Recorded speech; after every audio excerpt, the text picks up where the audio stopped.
Hello friends, welcome back to our channel रुक और देख। कैसे हैं आप लोग? आशा करती हूँ कि आप लोग बहुत अच्छे होंगे और ये भी उम्मीद करती हूँ आपको हमारी पिछली वीडियो भानगढ़ के किले की कहानियाँ बहुत पसंद आई होगी। वैसे तो वो कहानियाँ सच्ची हैं या झूठी ये मैं नहीं बता सकती, लेकिन जो फैक्ट है वो फैक्ट है, चाहे वो कहानी हो, सच हो या झूठ हो। तो अब हम आपको इस किले का एक इंटरनल और एक्सटर्नल व्यू दिखाना चाहते हैं, क्योंकि देखो कहानियों के साथ साथ हकीकत देखना भी बहुत ज़रूरी है।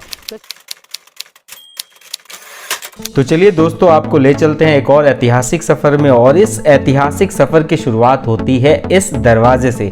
जी हाँ, भानगढ़ के जो अवशेष हैं आपको इसी क्षेत्र से दिखने को मिल जाएंगे। और इसके बाद भी आपको लगभग 4.5 किलोमीटर का रास्ता और तय करना पड़ेगा अपनी मंजिल तक पहुंचने के लिए, यानी कि इस दरवाजे पर पहुंचने के लिए। और जो आपको डिस्प्ले पर आपका दरवाज़ा दिख रहा है, यही दरवाज़ा है भानगढ़ किले का। और जैसे ही आप इसके अंदर घुसते हैं तो जो सबसे पहली झलक आपको मिलने वाली है वो है ये हनुमान मंदिर।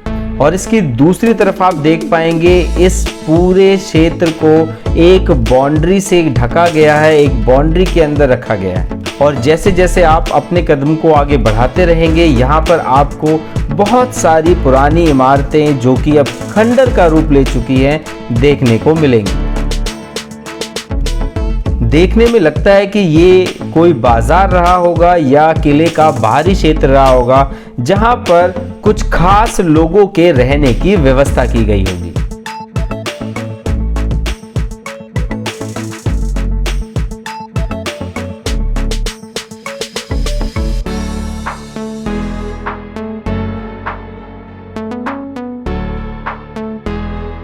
और उसके बाद जैसे ही आप थोड़ा सा और आगे चलेंगे तो आपको एक गलियारा दिखेगा।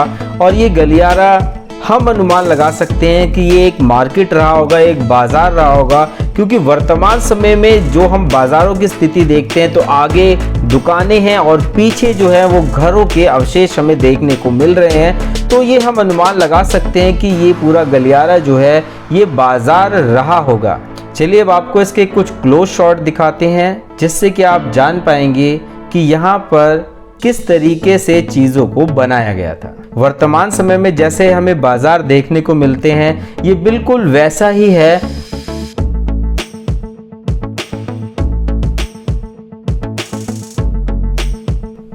ये जो आप गलियारा देख रहे हैं ये किसी समय में एक बाजार रहा होगा और इस जगह की बहुत सारी खासियतें हैं। तो चलिए आपको दिखाते हैं कि इसकी और क्या खासियत है।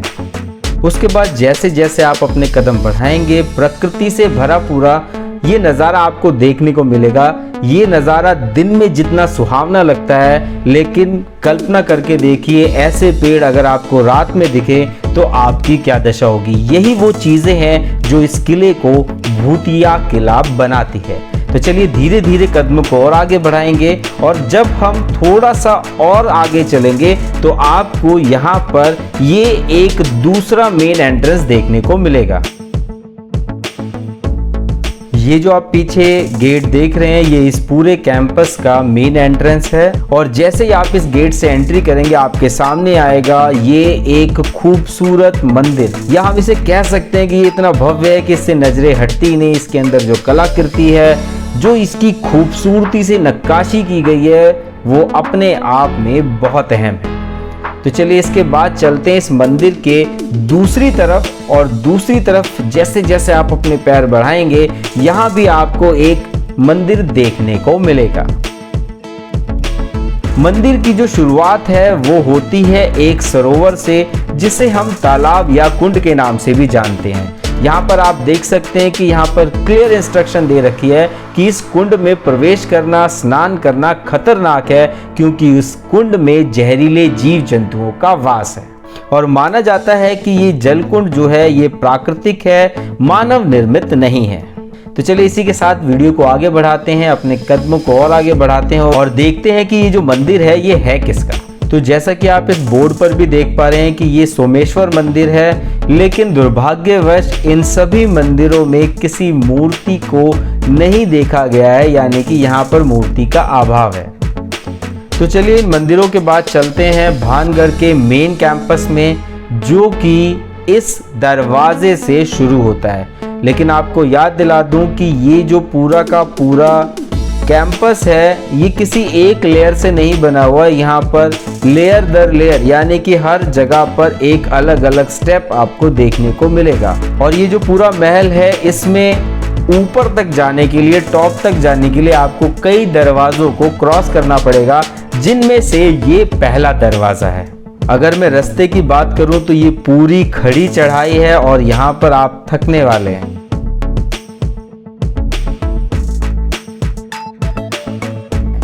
जगह जगह पर इस तरीके के छोटे बंकर आपको देखने को मिलेंगे और मेरा ऐसा मानना है कि ये सुरक्षा कारणों से बनाए गए होंगे।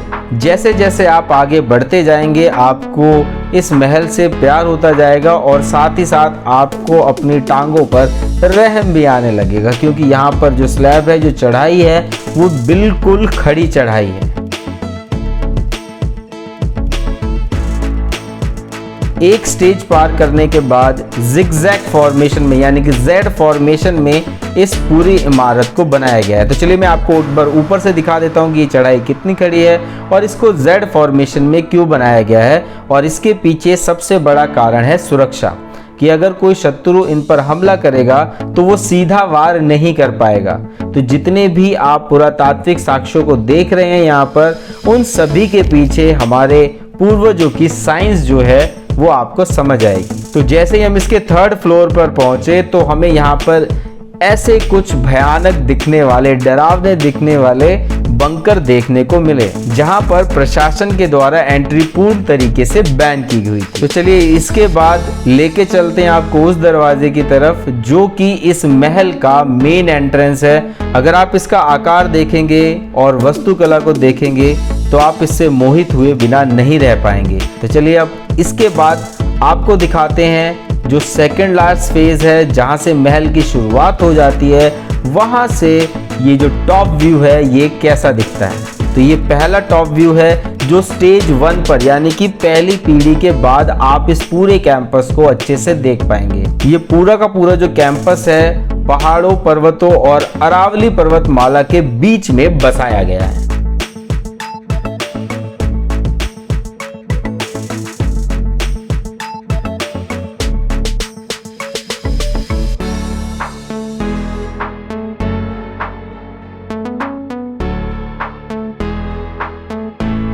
तो चलिए चलते हैं इस किले की सबसे ऊंची इमारत की तरफ, जो कि आपको ये नज़ारा दिखाने वाली है जो आप अपने जीवन में कभी नहीं भूलेंगे। हाँ, मान सकते हैं कि ये पूरी इमारत वर्तमान समय में खंडर बन चुकी है, लेकिन अगर मैं बात करूं इसकी विशालता की, इसकी भव्यता की, इसकी वास्तुकला की, तो ये अपने समय में एक बहुत ही खूबसूरत इमारत रही होगी। और क्योंकि ये कैंपस पूरे तरीके से पहाड़ों से घिरा हुआ है, तो यहाँ पर जो हवा का आनंद है उसके तो क्या कहने।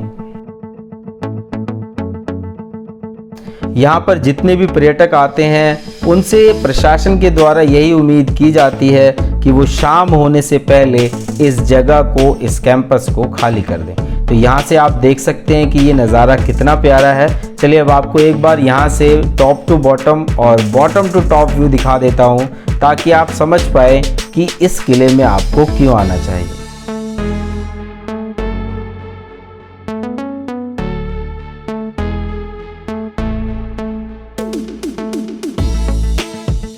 तो चलिए अब इसी के साथ चलते हैं इसकी वास्तुकला की तरफ, इसकी नक्काशी की तरफ। तो यहाँ पर आप देख सकते हैं कि कई जगहों पर संगमरमर का प्रयोग किया गया है और इनके ऊपर जो नक्काशी की गई है वो इसके 4 चांद लगा देती है। थोड़ा सा और आगे बढ़ेंगे तो आपको लाल बलुआ पत्थर के भी कुछ अवशेष देखने को मिलेंगे, लेकिन जो भी कहिए इसकी नक्काशी का कोई जवाब नहीं है।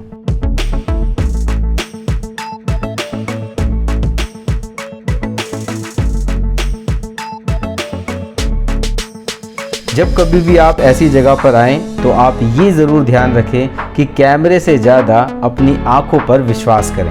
ये जो सूरज आप देख रहे हैं ये यहाँ पर डूबता हुआ और उगता हुआ कितना खूबसूरत लगता होगा, ये आप यहाँ आकर ही जान पाएंगे। तो चलिए अब जल्दी से ले चलते हैं क्योंकि वीडियो बहुत लंबी होती जा रही है, आपको एक गलियारे की तरफ। और ये जो गलियारा है इसे हम झरोके के नाम से भी जान सकते हैं। इस झरोखे से आप पूरे कैंपस को भी देख सकते हैं। लेकिन अगर आप यहाँ पर आने वाले हैं तो प्लीज़ मास्क ज़रूर वेयर करें, क्योंकि यहाँ पर चमगादड़ रहते हैं और उनकी यूरिनल की बदबू जो है वो आपके स्वास्थ्य को खराब कर सकती है। और यही अनुमान लगाया जाता है कि राजकुमारी और सखियां और राजा भी यहाँ से अपने राज्य पर नजर रखते थे। तो चलिए, अब शाम ढलने लगी है और अब हमें यहाँ से जाना होगा। आपको एक बार ऊपर से दिखा देता हूँ कि यहाँ पर किस तरीके से ऊपर आने के मार्ग को बनाया गया है, ताकि कोई भी शत्रु दुश्मन जो है यहाँ पर इजीली ना आ सके। ये जो आप रास्ता देख रहे हैं ये बिल्कुल खड़ी चढ़ाई है और इसी वजह से आपको बहुत संभल के आना पड़ेगा, क्योंकि फिसलन होने के चांसेस बहुत ज़्यादा हैं। मैं आपको उम्मीद दिलाता हूँ कि जितना मज़ा आपको ऊपर चढ़ने में आया था उतना ही मज़ा आपको नीचे उतरने में भी आने वाला है। तो चलिए, अब शाम ढलने लगी है और अब हमें यहाँ से जाना होगा, क्योंकि सूर्यास्त के बाद यहाँ पर रुकना पूर्ण रूप से मना है।